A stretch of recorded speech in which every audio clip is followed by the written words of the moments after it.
Assalamualaikum dan selamat malam. Bersama saya lagi dalam berita jam 12. Bukan. Okey, kita di dalam ada main nak cerita. Okey, sekali lagi kita jemput Abang Hani daripada Solo Ambush.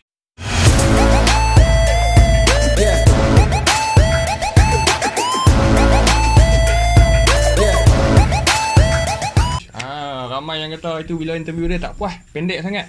40 minit baru kata pendek. Hari ni kita bukti dah baru kata pendek, tak puas. Kira betul pun tak puas, apa nak puas macam mana lagi? Ada banyak soalan daripada kita nak tanya. Bawah tu banyak daripada tanya. Okey, tapi sebelum kita buat sesi soal jawab yang depa tanya kat YouTube apa semua tu kan. Okey, abang ni baru balik Kulim. Baru balik pada rumah dia. Dia baru lepas buat pengembaraan solo satu Malaysia. Merungkai misteri satu Malaysia. Tu dia. Buat tajuk keren kan. Okey, daripada utara sampai selatan, timur semua pi dah. Kita nak tanya jugalah.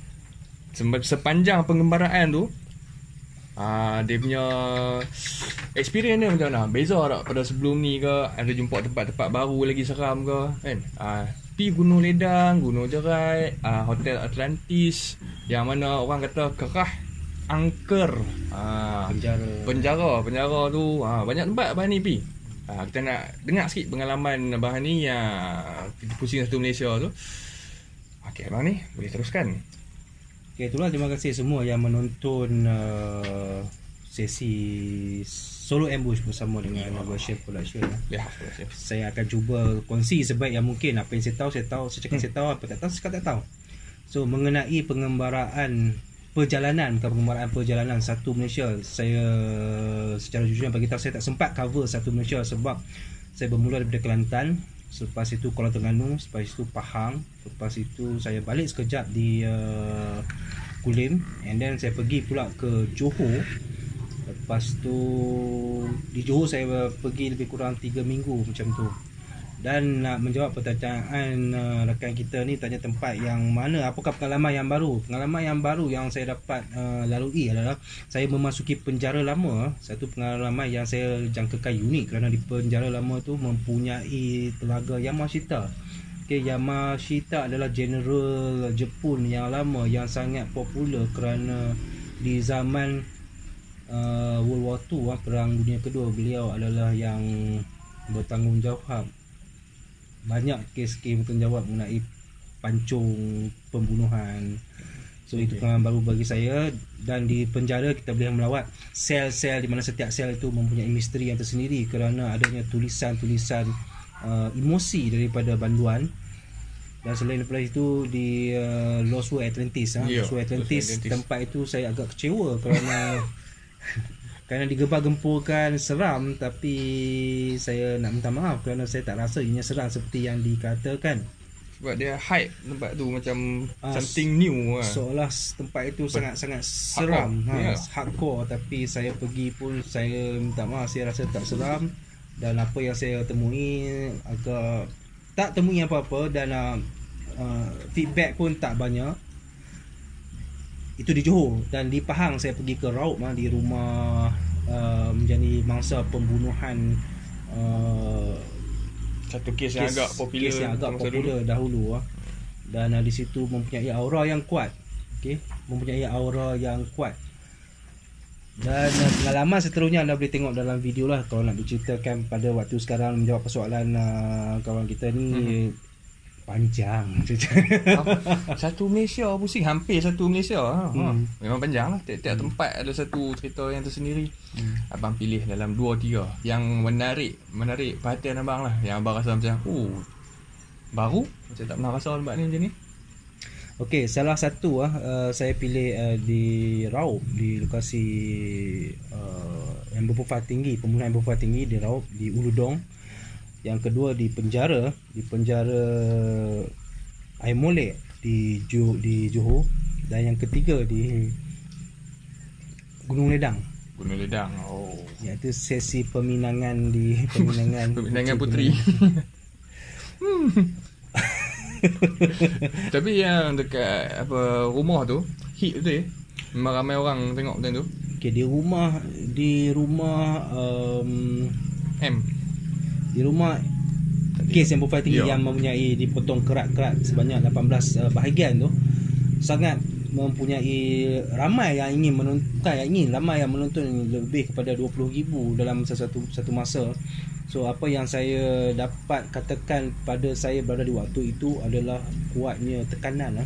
Ada rasanya tekanan yang kuat. Kalau nak dicakapkan, boleh saya kata daripada golongan jinah yang ditekanan dan kekuatan yang panas. Bayangkan malam-malam pukul 12 malam yang rumah tersebut berada di tepi sungai, sepatutnya sejuk tetapi merasa bahang yang panas. Selain daripada itu, jatuhan kayu yang tidak sekata, sepatutnya jatuh macam tu, tapi dia jatuh macam dibaling oleh sesuatu. Itu saya hanya mampu melihat ke atas dan melihat apakah yang baling atau apakah yang menyebabkan jatuhan kayu, ranting kayu tu tidak sekata. Hampa boleh fikir kalau dia jatuh kayu ni, kalau jatuh nanti kayu jatuh satu tempat dia akan berpusing-pusing, tapi tak, dia jatuh macam tu. Macam orang tuju. Macam orang tuju, tapi tak ada apa di atas tu. Itu adalah satu yang paranormal, satu yang ganjil kan. So itu di rumah tersebut lah, yang berlaku di rumah tersebut. Yang bahang tu hanya panas sekitar lebih kurang 25 minit. Setelah aku provoke, kata keluarlah, sekiranya berani sila keluar, saya tunjukkan rupa. Beberapa minit, lebih kurang 10 minit lepas tu, bahang tu terus hilang. Dia malah kacau lah kot. Rasa macam tu lah. Mungkin dia malah kacau. Lah. Itu yang buat aku provoke lagi kau tu, aku menari sikit lah apa kan. So itu di rumah tersebut. Yang kedua di penjara air molek. Dua benda yang aku tak dapat lupakan adalah di sel yang pada mana banduan itu hilang bersama-sama dengan lukisan kapal. Pernah dengar kan?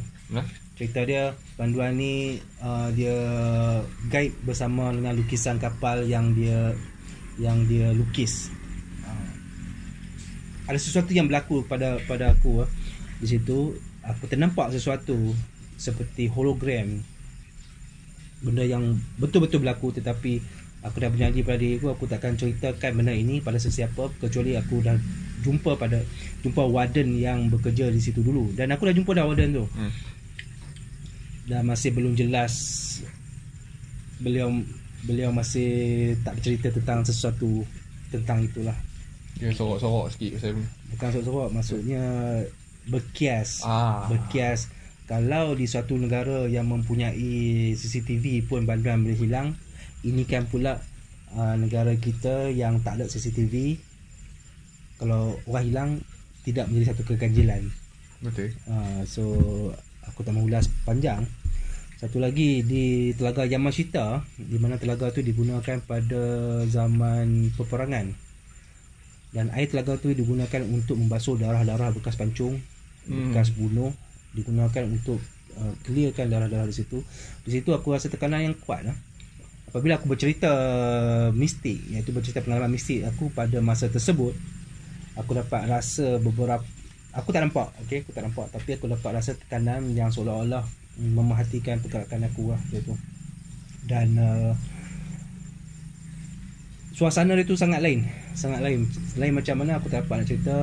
Hampa pergi tengoklah dalam YouTube tu. Hampa boleh nampak tengok macam mana dia punya suasana. Sebab masa aku buat di Telaga Yamashita tu, aku on YouTube dan aku bercerita dekat situ. Dan ada yang benda juga yang baling. Masa baling aku tengok belakang kotak, baling apa keluar lah. So aku cuba provoke. Itu di penjara. Dan satu lagi di Gunung Ledang. Iaitu aku cuba provoke Puteri Gunung Ledang dengan memanggil, apa yang aku buat itu adalah peminangan semula Puteri Gunung Ledang bersama dengan 7 dulang. 7 dulang yang aku bawa tu mempunyai 7 jenis bunga. Dan bunga betul lah, bukan bunga plastik apa. Memang bunga betul. Dan burger satu je untuk aku. Okay, so Puteri tak makan burger. Aku panggil seperti anda tengok dalam Facebook. Dan tak ada apa-apa. Tapi bila aku on YouTube, ada sesuatu yang keluar. Ada sesuatu yang keluar dan terlibat, mula muncul. Aku agak sedikit terkejut sebab apa dia muncul, apa yang dia cuba tunjukkan. Dan aku cuba berkomunikasi, tak dapat berkomunikasi. Dan aku nampak sesuatu seperti perempuan. Susuk bukan bayang. Susuk.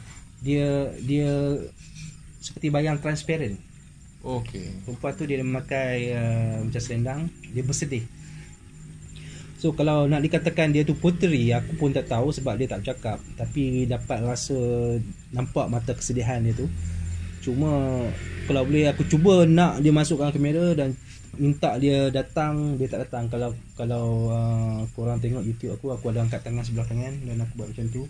Sebenarnya aku memanggil dia untuk datang dekat lah, tapi dia tak datang dekat. Dan dia diiringi oleh beberapa makhluk yang besar yang aku nampak. Aku pun tak tahu makhluk tu makhluk apa, dan aku tak kisah pun makhluk apa pun. Itu yang aku nampak lah. Itu yang aku lalui di 3 tempat yang dicakapkan memberi kesan dan ingatan pada aku. Ya, lain semua suam-suam kuku. Yang lain semua orang kata geli-geli. Geli-geli. Ada satu yang kelang. Dia pasal goyang buluh tu kat kelang lah. Yang kelang tu. Okey, yang kelang tu atas permintaan ke macam mana? Okey. Kelang itu aku dapat maklumat daripada security dia dan beberapa grup yang pernah pergi ke situ. Security dia cakap jangan kata malam. Siang pun diganggu. Okey, siang pun dah diganggu. Dan mereka tempat pondok security iaitu jalan masuk, mereka boleh nampak betul-betul di hadapan mereka. Dan ada juga grup yang mengatakan dia orang cuma boleh bertahan sama 10 minit, end up dia orang keluar. Ya, ada cerita lah. Iklan ini dibawakan oleh Petronas. So terpanggil dengan pengalaman beberapa kumpulan yang masuk. Ingat 3 kumpulan. Ada yang sampai pingsan terpaksa dibawa hospital. Itu yang memberi keterujaan kepada aku tu. Tiba-tiba rasa berminat lah. Bila ada yang pernah pingsan dan terpaksa pergi ke hospital, dan bila ada grup yang histeria, even security dan pekerja yang menjaga kawasan itu pun cerita mereka diganggu dengan teruk. Itu yang kalau hampa tengok aku interview salah seorang security tu, dia cerita on the spot, situ ada, sini ada, dengan tanpa ragu-ragu, sebab dia tahu apa yang terjadi. Itu yang aku berminat nak pergi tu. Itu yang tempat buluh itu dan belakang buluh tu, itulah tempat yang paling kuat sekali di situ. Itu yang aku letak meja, aku makan apa semua di situ tu. Goyang-goyang segala buluh yang ada. Tapi dia tak ada gangguan yang teruk sangat kan? Ada cubaan nak masuk dalam badan ke? Dia main cuit-cuit ke? Meremam yes. Tapi cuit-cuit tu tak ada. Tak ada lah. Dia seolah-olah seperti menanti saat yang betul untuk mengganggu, tapi end up dia hilang macam tu. Dia pun fed up pasal tunggu point nak masuk. Mungkin saya kena fikir strategi lain kot. Macam lah. Sebab kadang duk tengok live kan, duk tanya mana hantu, tak nampak hantu pun. Yang mengejutkan, ada cerita offline yang selepas aku buat live. Security tu dia terkejut lah. Masa tu aku jumpa lampu minyak tanah. Dia terkejut. Siapa yang menceritakan kepada saya adalah orang yang duduk tu. Dia tengok security tu, dia bangun. Sebab dia tengok sebab seingat dia dah ronda kawasan tu banyak kali waktu siang, dan berita tu tak sepatutnya ada. Itu satu. Yang kedua, bangkai ikan keli. Bangkai ikan keli yang kita tengok tiba-tiba ada satu kepala besar ikan keli. Saya kata mungkin anjing yang bawa. Tapi dia kata tak mungkin anjing. Takkan anjing makan ikan keli. Dia boleh jadilah, kita pun tak tahu kan. Lepas tu yang last kali ada bra. Bukan 1-2 tapi banyak sekumpulan. Balik tengok balik live tu. So pasal macam tu lah cerita dia. Misteri, masih menjadi misteri. Sebab tak tahu main mana benda tu kan. Tiba-tiba ada. Dan selain daripada itu, itu je lah. Yang ada feel Harley memang tak ada apa. Harley semua tak ada apa. Pergi sekadar melihat, cukup syarat. Dan kita tahu tempat misteri ni bukan misteri sebenarnya. So ranking paling seram nombor 1 masih Kelly Castle. Kau dah bertukar sikit sekarang. Bukan paling seram. Paling seram lah. Paling di Malaysia yang ni antara yang kuat Tak ada paling lah, tapi saya kelompokkan antara yang kuat lah. Sebab paling ni tak ada lagi lah di Malaysia ni. Top 3. Top 3 terletak Jerjak, Kelikasa, satu lagi Jerai. Gunung Jerai. Yang belakang museum tu. Sebut apa orang dengar. Tambah okey. Tak apa, kita It's okay, belakang museum. Tambah satu lagi Gunung Ledang. Gunung Ledang walaupun tak ada feedback apa semua, tapi dia macam dijaga. Ada. Ada. Kita boleh rasa masuk tu. Siang dengan malam beza banyak tak? Siang pun pergi juga itu. Siang pun pergi juga masa saya survey. Ada berlaku sesuatu yang saya tak cerita pada orang. Iaitu saya ada shoot gambar dengan seorang puteri yang bukan act lah, maksudnya saya ambil dia sebagai salah seorang puteri, bergambar dengan dia. Dan semasa dia bergaya tu, adanya satu angin tempat bergerak depan kami. So kita tak nampak benda apa, tapi angin. Video tu saya dah simpan lagi tu. Masa tu kami shoot atas sungai. Dia rasa macam ada benda lalu kat depan kan? Benda lalu bersama dengan angin. Dan pokok-pokok pun bergerak. Satu tempat tu je? Satu tempat je. Menarik dan aku suka benda tu. Yang jadi puteri tu tak pucat? Dia tak sedar. Selepas syuting baru cerita dekat dia. Patutlah rasa lain. Pula. Of course lah, angin kan. Kalau kena kat kita mestilah rasa lain. Okay, next plan. Semua tempat, boleh kata hampir semua tempat lah, kecuali yang duk komen belakang rumah saya tu, semua tu tak payahlah. Semua tempat yang boleh kata famous dah pergi dah. Yang tak famous pun dah pergi dah. What's next? Okay, what's next? Aku letakkan pulau-pulau. Kita ada pulau besar, kita ada pulau Langkawi, kita ada pulau Harimau, kita ada pulau Pinang. Bukan pulau Pinang. Pulau Pinang pun dah habis pusing dah rasa. Kita ada Pulau Tioman. Pulau Tioman. Dah pergi dah itu. Pulau Perhentian. Pulau Perhentian tak kot, dia tak cukup kuat. Pulau Tioman so far so okay, cuma aku tak upload lagi video tu dalam video YouTube. Ada satu nampak seperti langsui atas dahan, rambut panjang. Aku pun fed up. Provok dia tak mau turun, so aku just teruskan perjalanan aku. Masa aku live pada waktu malam tu. Attack pulau-pulau, kita tengok macam mana. Minggu depan aku akan ke Pulau Langkawi. Orang kata tasik Dayang Bunting tu paling keras dan sangat popular di kalangan pelancong mau dalam ataupun luar negara, yang mengatakan tasik itu sesiapa pergi pun mesti akan kena kacau dengan kuat. Dan kawasan tu tak ada internet. Itu problem. Mungkin aku akan buat offline record. Kita tengoklah macam mana. Dan Pulau Langkawi ni dia ada status legenda Masuri. So aku akan pergi ke tempat yang berkaitan dengan Masuri ni. Kita tengok macam mana tahu tiba-tiba Masuri muncul kata hai abang ni kan. Bonus lah kan. Bonus kat penonton lah banyak. Semua nak je dapat seketui. That's next plan. Pulau lah. Okey lah pulau, tapi pulau mungkin problem satu lah, macam abang ni cakap, coverage phone lah. Coverage dia terbatas lah. Kalau coverage terbatas, aku akan buat offline record lah. Dan aku akan upload di YouTube. Saya jujurnya aku tak tahu apa yang akan datang. Aku pergi dan buat penjejakan, merungkai. Ada, tak ada sudah. Kalau tak ada takkan nak kata ada betul. Kita tak boleh nak ada kan. So, siapa-siapa yang nak mencuba Tentu betul. Kita masuk next soalan-soalan yang mereka tanya dekat YouTube lah. Okay, banyak orang tanya. Yang paling banyak, walaupun dah cakap dekat video tu, mungkin panjang sangat kot, macam mana nak jadi berani? Nak jadi berani dengan tak takut lah. Paling banyak orang tanya.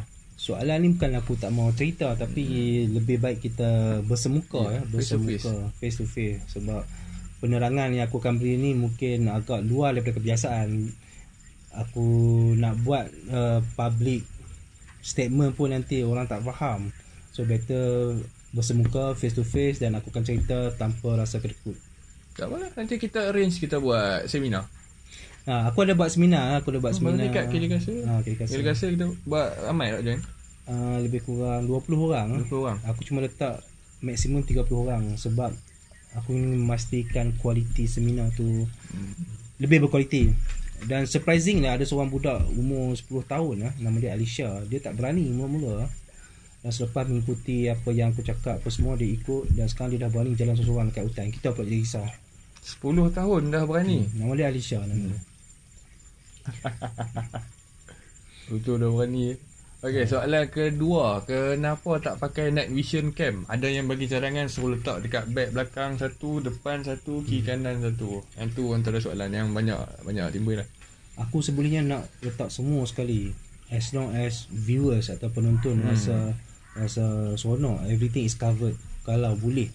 Cuma masalahnya sekarang, kalau aku pasang night vision tu tak boleh transmit as a live video. Dia akan recorded.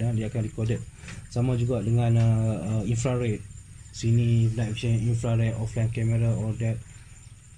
Satu bebanan untuk aku bawa tu satu. Okay, kita tak tahu apa akan jadi masa kita nak masuk ke tempat ke, benda tu sangkut ke apa. Itu bebanan bagi kita nak bawa. Yang kedua, setelah live video yang kita record, kita kena download, kita kena puati, kita kena buat cut, kita buat explanation, which is memerlukan masa lebih kurang 4 hingga 5 jam minimum 4 hingga 5 jam untuk aku bawa cerita dekat orang pun akan tanya lagi. Dan prolong dia ada 4-5 jam tu akan bertambah dengan 6 jam. So guys, aku satu hari ada 24 jam je. Satu hari aku tidur 4 jam, dan lebihnya siapa nak buat. So aku akan cubalah cari, mungkin aku ambil seorang yang tahu nak compile, seorang yang tahu nak bertolong aku. So aku buat kerja seorang tak boleh. Itu sebab aku buat hanya untuk night vision. Aku baru start. Kita tengok macam mana sesi mendekuk burung ni. Kita tengok macam mana how it work. Mendekuk tu aku buat banyak sesi Mendekuk ada 4 sesi. Yang tu ada night vision lah. Hari Jumaat ni ada night vision. Esok. Tapi bila hampa tengok video ni dah lepas dah lah video. Setiap Jumaat dalam mendekut. Soalan ketiga, kalau nampak hantu nak buat apa? Kalau nampak hantu, selalunya aku cuba panggil hantu tu. Untuk apa aku panggil? Aku nak dia dekat. Untuk apa dia nak dekat? Mudah untuk aku menemu ramah seperti mana anda menemu rumah saya dan berselfie. Itulah aku punya niat daripada awal 2 tahun lalu sehingga sekarang. Kalau depa yang nampak hantu? Kalau depa yang penonton? Kalau ada nasihat tak tu depa? Kalau depa yang nampak hantu, tolong screenshot lah. Aku nak tengok macam mana. Tengah-tengah bawa motor nampak dekat gambar dulu. Patut depa lari ke tak? Kalau kata tengah berjalan lah, tengah gelap tiba-tiba coit nampak, patut lari ke, stay ke, jalan terus? Stay. Okay, stay. Okay, apa-apa berjadi pun, sekiranya jumpa benda tu, jangan panik lah. Relax, tengok alamak hantu lah, jangan panik. So keputusan selepasnya apa yang anda nak buat, ikut suka lah. Bila anda tak panik, anda punya hati yang okey, so ikut suka. Hampa nak selfie ke, hampa nak lari ke, hampa nak tengok lebih ke. Benda baru kan, UFO kan, alien kan. Yang betul kita panik, benda kita tak tahu. Tiba-tiba ni apa, tangan kaki macam ni. Yang betul ya, tiba terkejut. Orang kita bukan tak berani, cuma terkejut banyak. Dia terkejut tu, dia panik. Dia panik tu seribu satu benda akan terjadi. Betul. Selalunya orang buka langkah 1000 lah. Bismillahirrahmanirrahim. Patah balik belakang. Selalunya jangan kata kita pun nampak kita dulu tak cakap apa dah. Alright bang, kita actually nak buat panjang lagi, tapi abang ni akan buat live dekat Shopee. Jangan lupa siapa tengok video ni, tiap-tiap Khamis abang ni akan live dekat Shopee. Ni antara memang paranormal pertama buat live kat Shopee ni. Tak pernah dibuat orang ni. Live paranormal dekat Shopee. Antara first paranormal dekat Asia Tenggara yang dapat star. Antara first di Asia Tenggara yang dapat star. Buat live paranormal biar dapat star. Selalu kita tengok Star distributor. Yes, betul. Tu Shopee. Shopee Star distributor. Untuk Facebook Star. Ya. Untuk Shopee lah. Shopee. Ya. Tu ni antara benda yang jarang kita dengar lah. Selalu orang kata, kebanyakan orang tengok lah apa dia buat paranormal ni boleh pergi mana. Tada! Famous nationwide. Okay. Satu lagi bukan sangat famous, diiktiraf. Okay, ada banyak platform. Facebook bukan senang nak dapat star tu. Tak percaya tanya gamer. Dia punya minimum kriteria untuk kita boleh dapat star tu macam mana. Okay. Bukan senang nak layan kita punya fan. Banyak. Okay, siapa yang nak join boleh join grup Telegram bawah ni, tapi dia ada 2-3 rule. Pagi tengah malam dia akan macam grup Telegram kita mute tu maksudnya anda hanya boleh baca, tadi tidak boleh type. Tapi kita ada masa-masa yang kita plan, macam waktu tengah hari, waktu petang, waktu malam, untuk kita berbual ataupun bercakap mengenai solo MO sahaja yang berkaitan lah. Kita tak nak benda-benda yang tak berkaitan macam politik, agama dan viral yang tak berkenaan tu kita stop. Dari quality group. Okay, mana ni? Kata-kata akhir untuk penonton. Kata-kata akhir. Bukan penonton, peminat. Sekarang peminat. Aku tak ada apa nak cakap, cuma teruskan support Solo Ambush. Kau boleh support juga kita punya rakan di sini. Sama-sama support Warehouse Production, Solo Ambush.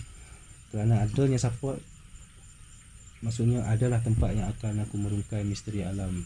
Tak adanya support, tak adanya korang, siapa aku kan, itu je. Terima kasih banyak Mani. Okay. Jumpa lagi insya-Allah. Okay.